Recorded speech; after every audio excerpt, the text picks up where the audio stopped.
Bien-aimés dans le Seigneur, Shalom. Nous nous retrouvons aujourd'hui, mercredi 13 mai 2020, pour notre méditation du jour. Nous allons lire dans Matthieu, chapitre 20, versets 26 à 28. L'évangile de Jésus-Christ selon Matthieu, chapitre 20, versets 26 à 28. Voici ce que déclarent les Écritures.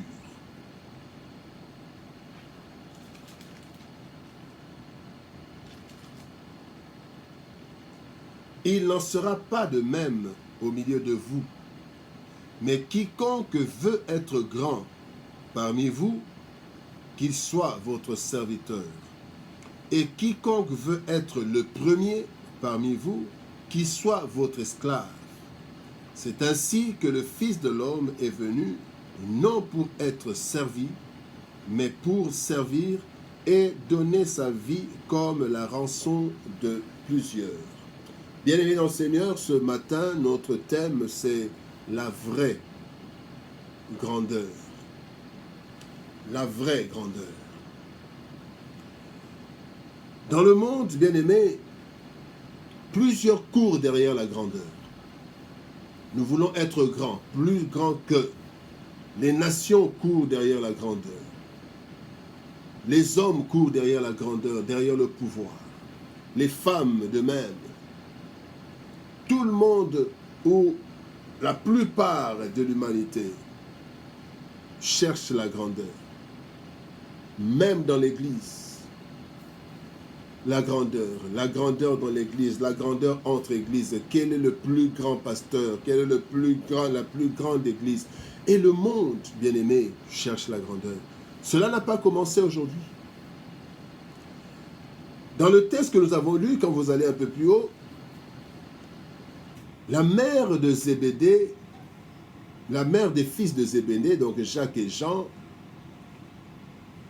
vient et demande à Jésus-Christ: Seigneur, est-il possible que mes deux fils soient l'un à ta droite, l'autre à ta gauche, quand tu seras dans ton royaume? Grandeur. Et quand vous lisez dans une autre version, dans Marc, chapitre 10, 41, la même histoire est racontée, mais là, la Bible dit que les autres disciples, s'étaient indignés de cette demande des enfants de Zébédée. Et dans Luc 22, 24, là, on nous montre où les disciples eux-mêmes étaient en train de se dire: qui est le plus grand entre nous?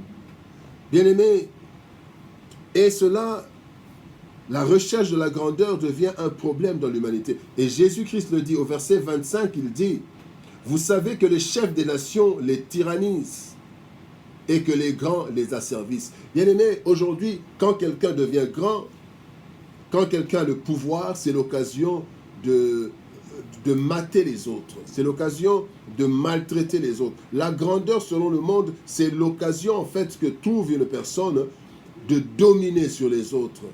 Malheureusement, même dans l'Église, où quand il y a une grandeur, où le pasteur domine sur les brebis ou les diacres, et on veut devenir grand apôtre, pasteur, évangéliste, et parfois c'est pour être grand, et on veut être plus grand que les autres pasteurs, on veut être grand, mater le peuple de Dieu.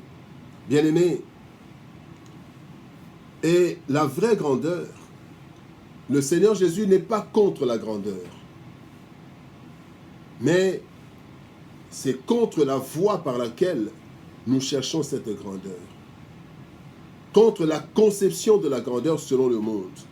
Bien-aimés, la grandeur selon le monde, c'est avoir le pouvoir sur les autres, de l'ascendance sur les autres, et bénéficier de cette grandeur pour tirer des profits. Mais Jésus-Christ, lui, il vient donner la vraie voie de la vraie grandeur, parce que lui, réellement, il est devenu grand. Il était grand, il est grand, et il a atteint la grandeur par une voie qu'il nous propose ce matin. Il dit que celui qui veut être grand doit servir les autres. Bien aimé, nous allons voir deux éléments pour être véritablement grand selon Dieu. La première chose, c'est servir. Jésus-Christ dit que celui qui veut être grand doit servir. Le service des autres nous apporte la considération de Dieu et l'élévation. Et nous voyons dans la Bible. Bien-aimés, Dieu est en train de dire dans Hébreux chapitre 6, verset 10, qu'il n'est pas injuste pour oublier les services que nous rendons aux autres. Donc quand nous servons, c'est Dieu qui va s'occuper de notre rémunération. C'est Dieu qui va nous faire grandir quand nous nous abaissons et nous servons les autres. Et nous voyons dans Actes des Apôtres chapitre 9, nous voyons l'histoire de Tabitha. Tabitha qui est devenue grande, pas parce qu'elle avait exploité les autres, mais parce qu'elle avait servi. Et quand elle meurt, la Bible dit que les veuves et les autres, on est allé appeler Pierre et on montrait à Pierre les œuvres de Tabitha. Comment elle a servi les autres, elle a servi ceux qui étaient dans les problèmes. Et c'est comme ça que Tabitha est devenue grande. Elle a suivi cette voie du Seigneur, le service. Et la Bible nous dit aussi dans Apocalypse chapitre 14, verset 13, que ceux qui meurent en Christ, même après la mort, bien-aimés, nos œuvres nous suivent, pas nos grades.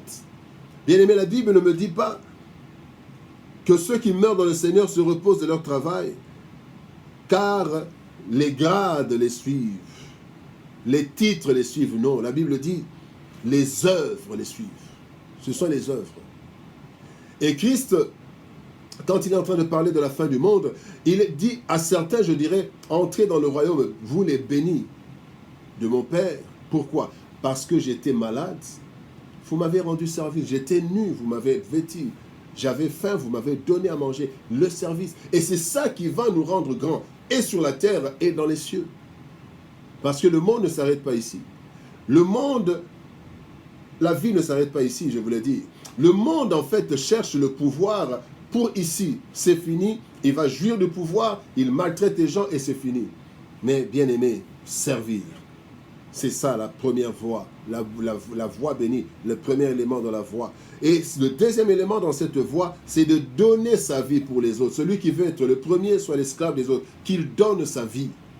Bien aimé, la Bible dit dans Jean 15, 13, il n'y a pas de plus grand amour que de donner sa vie pour les autres. Et vous savez que quand nous avons un grand amour, bien aimé, cela nous élève. L'amour élève. La haine rabaisse, l'amour élève. Et la Bible nous dit aussi qu'il y a plus de bonheur à donner qu'à recevoir. Actes des Apôtres, chapitre 20, verset 35, vers la fin. Et donc, bien aimé, Christ a servi, Christ a donné la vie, sa vie, et la Bible nous dit dans Philippiens, chapitre 2, verset 8 à 11, Philippiens 2, 8 à 11, la Bible dit, Christ s'est humilié, il a servi, il s'est humilié lui-même en se rendant obéissant jusqu'à la mort, même jusqu'à la mort de la croix. C'est pourquoi aussi Dieu l'a souverainement élevé et lui a donné le nom qui est au-dessus de tout nom, afin qu'au nom de Jésus, tout genou fléchisse dans les cieux, sur la terre et sous la terre, et toute langue confesse que Jésus-Christ est Seigneur à la gloire de Dieu le Père. Jésus-Christ, il a dit que pour être grand, la vraie grandeur, c'est de servir et de donner sa vie. Et effectivement, la suite, Jésus a servi, Jésus est mort pour nous et Jésus a été élevé au-dessus de tout. Bien-aimés, servir les autres, donner notre vie pour les autres. Combien de personnes ont donné leur vie pour la nation? Ils ont donné la vie. Il y en a qui sont morts parce qu'ils ont parlé pour le bien de la population. Ils ont donné leur vie et Dieu se souviendra d'eux. Ils ne sont pas devenus grands parce qu'ils avaient des titres, mais ils sont devenus grands dans nos cœurs parce qu'ils ont donné leur vie. Il y en a plusieurs, et dans le monde et dans notre pays. Bien aimé, la recherche de la grandeur et de la gloire conduit à des déviations qui nous amènent à l'orgueil, et l'orgueil précède la chute. Mais la recherche du bien des autres nous amène la grandeur. Donc quand nous cherchons la grandeur, bien aimé, nous trouvons l'orgueil et la chute. Mais quand nous cherchons le bien des autres, le service des autres, le Seigneur nous amène la grandeur. Choisissons la voie du Christ. La grandeur selon le monde, c'est dominer les autres, être plus que les autres, profiter des autres. Mais quand nous servons, le Seigneur nous donne la vraie grandeur. Cette grandeur qui commence sur la terre et qui va jusqu'au-delà de notre vie. La Bible dit, c'est la bénédiction de l'Éternel qui enrichit et la fait suivre d'aucun chagrin. Quand nous cherchons la bénédiction du Seigneur par la vraie grandeur, la voie qui nous conduit à la grandeur, bien-aimés, le Seigneur nous bénira. Nous avons besoin d'hommes et de femmes qui ne recherchent pas la grandeur, mais qui cherchent à servir et à qui le Seigneur donne la grandeur, à qui la nation donne la grandeur parce qu'ils ont servi. Mais quand ils cherchent la grandeur, ils finissent par asservir le peuple et détruire. Bien-aimés, que Dieu nous aide à emprunter la voie du service et du sacrifice. Ainsi nous aurons la grandeur. Dieu n'est pas contre la grandeur, mais il est contre les voies par lesquelles nous les humains, nous cherchons la grandeur. Que Dieu vous bénisse et que le service et le sacrifice soient la voie que chacun de nous allons suivre. Et Dieu nous donnera la vraie grandeur. Que Dieu vous bénisse, shalom et à demain par la grâce de Dieu.